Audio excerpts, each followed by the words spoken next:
Hello everyone, welcome to NCERT zone. मेरा नाम नीरज है और आज हम बात करने वाले हैं हमारी 15वीं राष्ट्रपति यानी कि श्रीमती द्रौपदी मुर्मू जी के बारे में। अभी तक बहुत सारी जानकारी आपने इकट्ठा कर ली होंगी, जैसे कि आपको पता होगा कि हमारी दूसरी महिला राष्ट्रपति बन चुकी हैं श्रीमती द्रौपदी मुर्मू जी। उसके अलावा पहली ट्राइबल महिला राष्ट्रपति ये बन गई हैं। बीजेपी एनडीए अलायंस जो है इससे समर्थित ये कैंडिडेट थी। इनके धुरी प्रतिद्वंदी थे यशवंत सिन्हा जी, जिनको काफ़ी मार्जिन से इन्होंने हराया। तो ऐसी बहुत सारी जानकारियाँ आपको मिल जाएंगी इंटरनेट पे, जो कि अभी तक आपने ये जान लिया होगा। तो इस वीडियो में हम करने क्या वाले हैं, इस वीडियो में हम बात किस चीज़ की करेंगे? बिल्कुल द्रौपदी मुर्मू जी के ही बारे में बात करेंगे, लेकिन इनके जीवन से जुड़े कुछ अनछुए पहलुओं को हम छूने की कोशिश करेंगे, वहाँ तक पहुँचने की कोशिश करेंगे और हम सीखने की कोशिश करेंगे कि as a student, as a human being या फिर करियर वाइज हम क्या क्या सीख सकते हैं द्रौपदी मुर्मू जी से। कैसा इनका जीवन रहा, कितने उतार चढ़ाव इन्होंने देखे और तब जाकर के देश के सर्वोच्च पद पे ये आसीन हुई हैं। तो इन सब के बारे में हम जानकारी लेंगे। बने रहिए हमारे साथ। चलिए शुरू करते हैं। तो बात की शुरुआत करते हैं द्रौपदी मुर्मू जी के बचपन से। द्रौपदी मुर्मू जी का जन्म एक संथाल परिवार, जो कि one of the largest community है अगर हम बात करें ट्राइबल्स की, तो उसमें जन्म हुआ।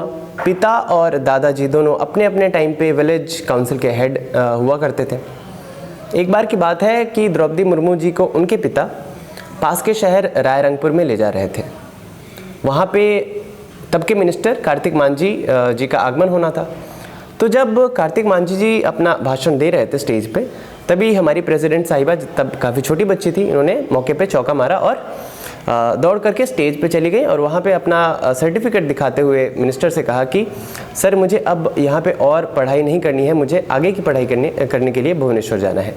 उस छोटी सी बच्ची के इस जज्बे को देख करके मिनिस्टर काफ़ी चकित हो गए, काफ़ी इम्प्रेस हुए और उन्होंने अपने स्टाफ से बोला कि इस बच्ची का दाखिला सरकारी स्कूल में करा दिया जाए भुवनेश्वर में।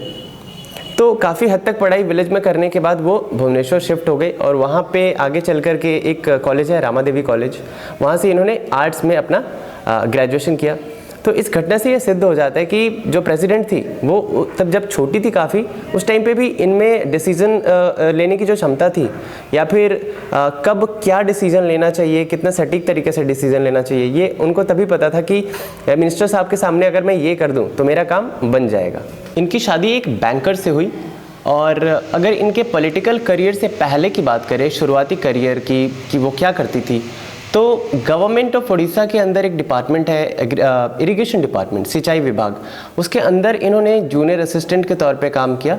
उसके बाद श्री औरबिंदो इंटीग्रल कॉलेज है, वहाँ पे इन्होंने पढ़ाना शुरू किया, जहाँ पे ये हिंदी पढ़ाती थी, उड़िया, ज्योग्राफी और मैथ्स पढ़ाती थी। और आपको ये बात जानकर के हैरानी भी होगी और खुशी भी होगी कि वो यहाँ पे पढ़ाने का फ़ी नहीं लेती थी। वो कहती थी कि मेरी शादी बैंकर से हुई है और उनकी सैलरी इतनी है कि हमारे परिवार का भरण पोषण उसमें हो जाएगा। फिर भी स्कूल वाले ज़बरदस्ती इनको क्या करते थे, जो भाड़ा लगता था इनको आने जाने का खर्च, वो इनको दे दिया करते थे। बात करें इनके फैमिली की, तो इनके 2 बेटे हुए, 1 बेटी हुई। लेकिन सब कुछ बहुत अच्छा चल रहा था। लेकिन 7 से 8 साल के स्पैन में 2007 से लेकर के 2015 के बीच में इन्होंने अपने दोनों बेटे को खो दिया, अपनी माँ को खो दिया और अपनी बहन को भी खो दिया। तो अपनों को खोने का सदमा कैसा होता है वो हम अपने को खोकर ही समझ पाते हैं। और इन सब से कैसे उभरी होंगी द्रौपदी मुर्मू जी, ये हम और आप इमेजिन भी नहीं कर सकते हैं। अब बात करते हैं इनके पॉलिटिकल करियर की। तो शुरुआत इन्होंने कैसे की? वर्ष 1997 में बीजेपी की तरफ से रायरंगपुर नगर पंचायत का काउंसिलर यानी कि पार्षद इनको इलेक्ट किया गया। उसके बाद वर्ष 2000 में और वर्ष 2009 में उड़ीसा विधानसभा में इन्होंने सर्व किया। वर्ष 2009 की बात है, जब बीजेडी यानी कि बीजू जनता दल और बीजेपी की कोलिशन थी, तब लोकसभा चुनाव में इनको हार का सामना करना पड़ा। उसके बाद वर्ष 2015 की बात आती है। वर्ष 2015 में इनको झारखंड का गवर्नर बनाया गया और झारखंड का गवर्नर बनने के साथ ही ये पहली ऐसी महिला बन गई जो कि झारखंड की गवर्नर बनी, साथ ही साथ पहली ट्राइबल महिला बन गई जो कि झारखंड की गवर्नर बनी। वर्ष 2017 में द्रौपदी मुर्मू जी वापस से चर्चा में आई जब ये खबर फैलाई गई, ये खबर फैली कि रामनाथ कोविंद जी को ये रिप्लेस कर सकती हैं एज अ प्रेसिडेंट, लेकिन तब ऐसा नहीं हुआ और वर्ष 2022 में बीजेपी और एनडीए की तरफ से इनको अपना चेहरा बनाया गया और इनको इलेक्ट भी कर लिया गया। इस तरीके से ये बन गई हमारी पहली ऐसी महिला या फिर पहले ऐसे किसी भी कोई भी राष्ट्रपति जो कि एक ट्राइबल कम्युनिटी से बिलोंग करता हो, और ये हमारी 15वीं राष्ट्रपति बन गई है। और उनका राष्ट्रपति बनना सिर्फ उनके लिए नहीं, सिर्फ ट्राइबल कम्युनिटी के लिए ही नहीं, पूरे देश के लिए एक गर्व का क्षण है, क्योंकि जो लोग भी बदलाव का समर्थन करते हैं, जो लोग भी चाहते हैं कि देश का हर एक ढर्रा एक समतल लेवल पे आ जाए, एक समतल स्तर पे आ जाए, उसके लिए गर्व का क्षण है। और द्रौपदी मुर्मू जी जो राष्ट्रपति बनी है वो ऐसा उनको खैरात में ये पोस्ट नहीं मिला है, वो डिज़र्व करती हैं और उन्होंने ये जो कुछ भी पाया है अपनी मेहनत और काबिलियत के बदौलत ही पाया है।